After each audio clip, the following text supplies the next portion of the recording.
Hola, oke. Di video kali ini gua mau bahas El Clasico ya, review sedikit tentang pertandingan El Clasico tadi. Oke, seperti yang kita tahu, Madrid menang 2-1 lawan Barca di kandangnya Barcelona. Kita lihat line up-nya terlebih dahulu dari Barcelona. Sapi nurunin 4-3-3. Ter Stegen di penjaga gawang, Araujo kali ini bermain di back kanan ya seperti biasa untuk jaga Vinicius ya. Setiap El Clasico gua rasa si Araujo ini selalu main di back kanan.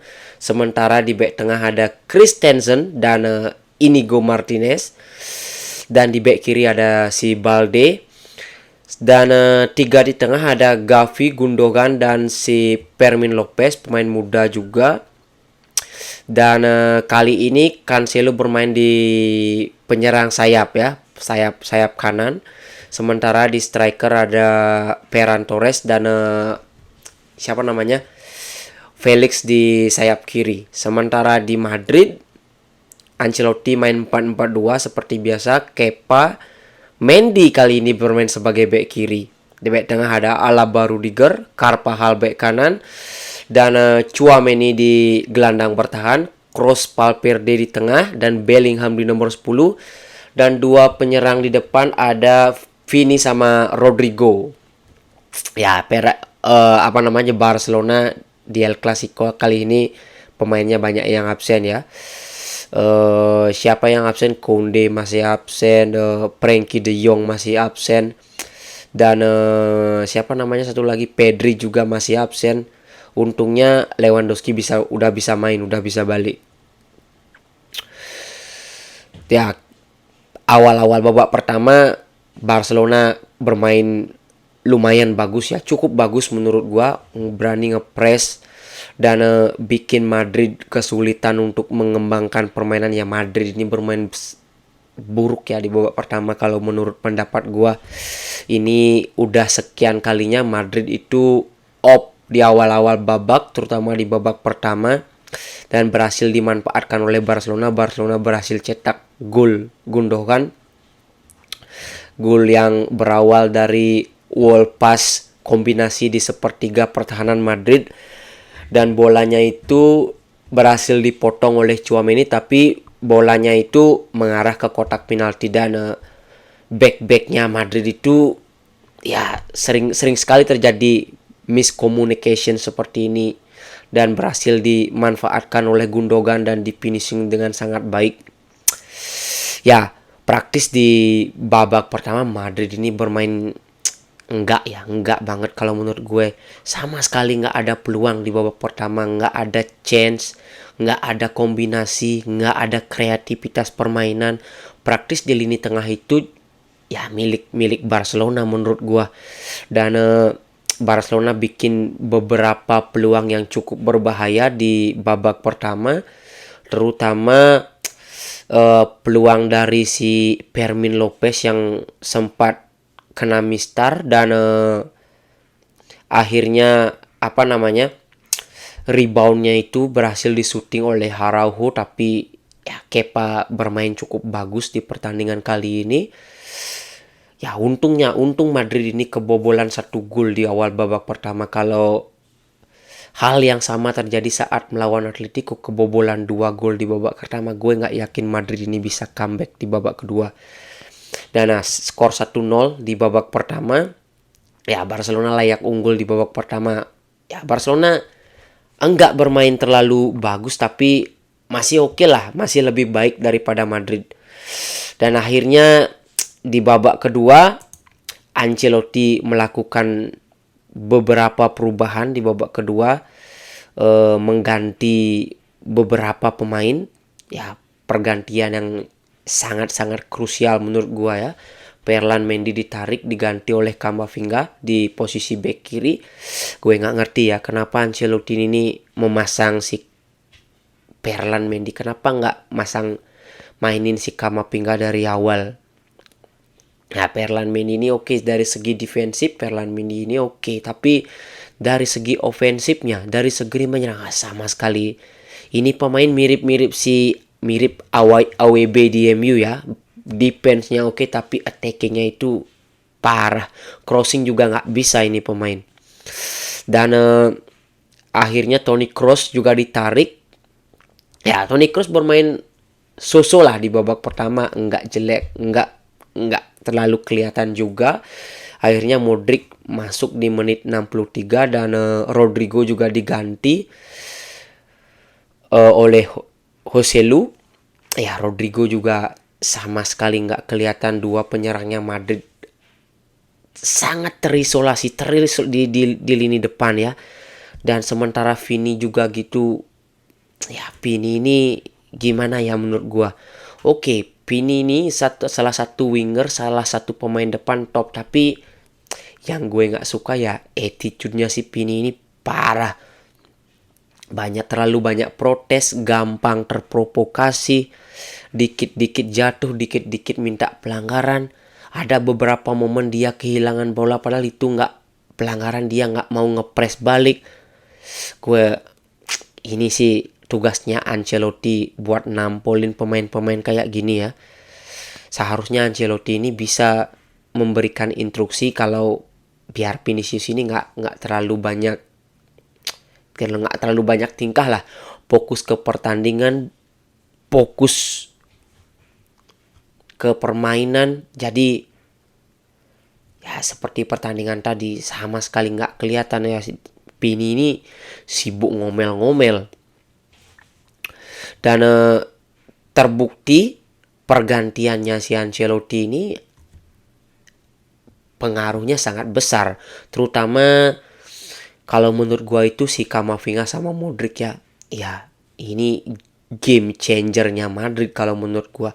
Oke, Barcelona juga mengganti beberapa pemain di babak kedua. Ferran Torres yang nggak kelihatan di babak pertama juga diganti oleh Lewandowski. Dan Fermin Lopez juga diganti oleh Oriol Romeu. Ya, Barcelona di babak kedua ngedrop ya kalau bisa gue bilang. Apalagi semenjak Modric dan Camavinga masuk, itu lini tengahnya itu praktis miliknya Madrid menurut gue. Walaupun di sepertiga akhir Madrid itu sangat kesulitan juga bikin peluang, bikin kombinasi dan lain-lain. Ya, kalau gue rasa menurut gue Madrid ini sangat kehilangan si Benzema ya. Karena di 2-3 musim terakhir Madridnya Ancelotti ini kekuatannya ya di trio itu, Benzema, Vini, Rodrigo atau Valverde di lini depan formasi 4-3-3. Dan Benzema ini pemain yang sangat luar biasa, yang bisa membuka ruang, memantulkan bola, memberikan umpan-umpan, cetak gol. Ya, Madrid sangat kehilangan sosok Benzema, sosok nomor 9 lah. Sosok yang seperti Benzema. Kita bisa lihat pada musim ini Madrid ini sangat minim kreativitas di lini depan. Ini terbukti di pertandingan kali ini. Berapa peluang sih yang dibikin Madrid? Nyaris nggak ada. Peluang-peluangnya Madrid itu praktis cuma shoot jarak jauh dan lain-lain. Tapi akhirnya Madrid bisa menyamakan kedudukan lewat golnya Bellingham. Gol shooting jarak jauh di menit berapa itu gue lupa. Golnya Bellingham di menit 68 ya. Gol yang sangat luar biasa. Ini kalau menurut gue ini salahnya pemain tengahnya Barcelona. Gue nggak ngerti kenapa si Sapi agak mengubah strateginya ya. Di babak pertama Barca ini bermain lumayan lah, berani ngepres. Sedangkan di babak kedua malah nunggu di pertahanan sendiri. Sedangkan saat Bellingham bawa bola, pemain sekelas Bellingham bawa bola, nggak ada yang ngepres loh. Ya jelas dengan segala kualitas yang dimiliki Bellingham, berhasil di strap sama Bellingham. Padahal di pertandingan kali ini Bellingham sama sekali nggak kelihatan. Karena terus dihajar sama si Pedri sama si Fermin Lopez, lalu dibayang-bayangi. Tapi ya Bellingham, kualitas pemain ini ya udah top player ya, walaupun usianya masih 20 tahun.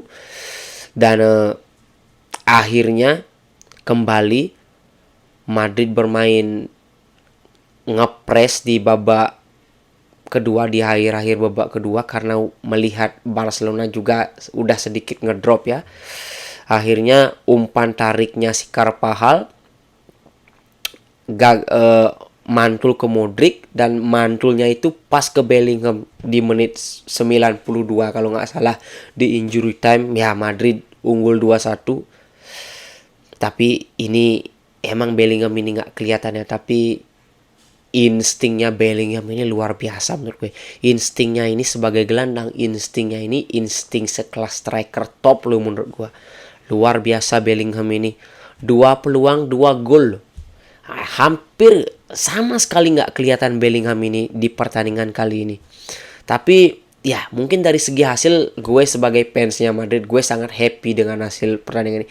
Tapi dari segi permainan, ya, Madrid ini bermain buruk ya di pertandingan kali ini. Gue sama sekali, berapa sih pemainnya, siapa sih yang pemainnya Madrid yang bermain bagus pertandingan kali ini? Mendy bermain buruk. Duo back tengah bermain so-so. Carvajal masih oke. Sedangkan Kroos bermain jelek hari ini. Dan Valverde juga nggak kelihatan. Tchouaméni juga nggak kelihatan. Apalagi 2 striker di depan sama sekali sangat terisolasi menurut gua.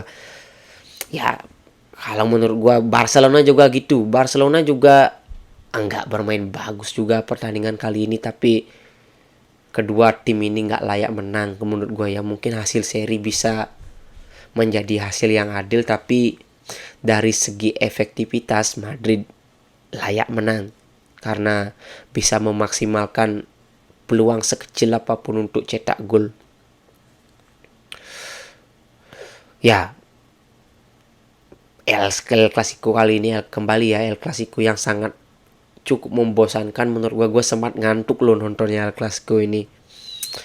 Ya, praktis dengan hasil ini Madrid berhasil dapat 3 poin. Jadi Madrid berhasil ke puncak klasemen, poinnya sama dengan Girona. Poinnya 28, tapi Madrid unggul head to head, sedangkan Barcelona masih di posisi 3 tapi nunggu Atletico main besok. Jadi kalau Atletico yang menang, Barcelona bisa terlempar ke posisi 4. Ya, ini masih awal musim ya.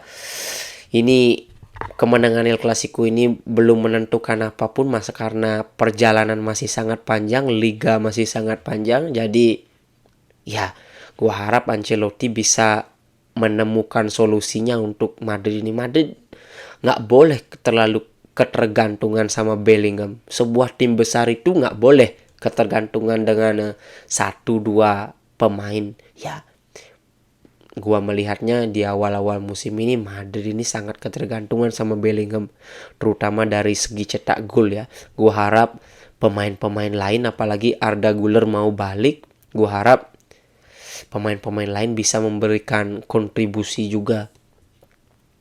Ada beberapa pertandingan juga hari ini gue bahas sekilas saja, terutama di IPL ya. Di IPL ada mana dia? Ya, Chelsea kembali kalah 2-0. Chelsea ini parah, sampai kalah sama Brentford ya, kalah di kandang lagi. Arsenal menang 5-0 dan Newcastle imbang 2-2 ya. Newcastle udah bau-baunya kembali ke setelan pabrik. Ya, dari Serie A Juve menang 1-0 ya, praktis nggak ada pertandingan yang seru hari ini gua lihat. Besok ada pertandingan seru ya, Derby Manchester. Gue akan nonton juga besok jam berapa? Jam 10 kalau nggak salah. Ya, gue pasti nonton ini pertandingan. Jam setengah 12, sorry. Tapi ada Liverpool dan Brighton jam 10. Ya, gue rasa itu aja video kali ini. Ya, mungkin besok gue akan bikin preview untuk Derby Manchester juga. Semoga pertandingannya akan berjalan seru. Oke, thank you for watching.